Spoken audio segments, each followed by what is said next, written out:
तो किसी भी फिजिक्स को, फिजियोलॉजी को देखकर हम पता लगाते हैं कि प्राण कैसे चल रहे हैं इसके शरीर में, क्योंकि इस शरीर का आकार प्रकार इनके प्राणों की गति पर इमीडिएट निर्भर करता है।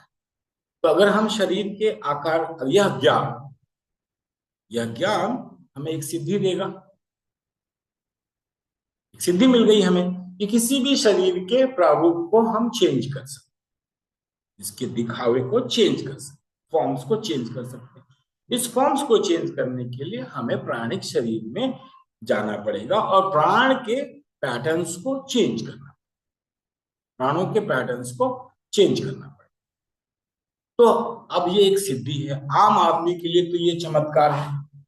आप हमारे पास आए, हमने आपके शरीर को देखा, तो शरीर के पीछे चलते हुए क्या देखा? शरीर को नहीं देखा कि आपने चश्मा लगाया है, कि 1 लाख का जूता पहना है, कि 5 लाख के चश्मे लगाए हैं, कि 50 लाख की गाड़ी से आ रहे हैं।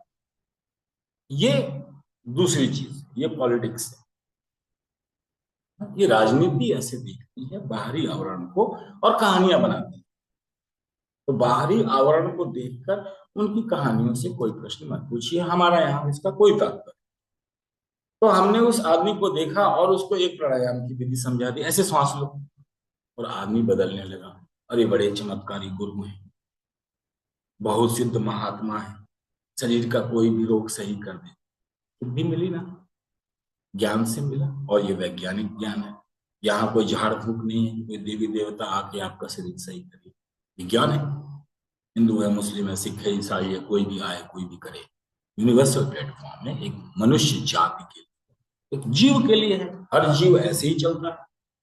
किसी भी जीव का इलाज करना हो तो हम ऐसे ही करेंगे, चाहे कुत्ता हो चाहे बिल्ली, उसको भी ऐसे ही देखें। तो किसी भी ऑब्जेक्ट को देखते ही उसका ज्ञान आपके पास आने लगता है।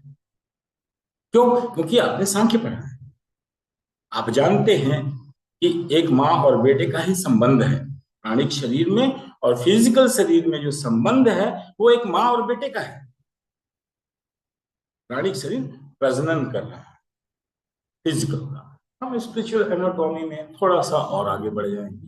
वैसे तो 7 शरीर हैं, लेकिन मैं सिर्फ आपको वेदांत का उदाहरण दे रहा हूँ 5 शरीरों का, तो थोड़ा सिंपल है समझना उसे। 7 शरीरों में थोड़ा भटकेंगे, 5 शरीरों से वेदांत से ही ले लीजिए। तो प्राणिक शरीर का हमें पता चला, हम थोड़ा, हमारी दृष्टि और सघन हुई, तो हम ये देख सकते हैं कि अगर मनुष्य के बॉडी में ये कैंसर है, तो माइंड में सिर्फ एक छोटा सा इवेंट है,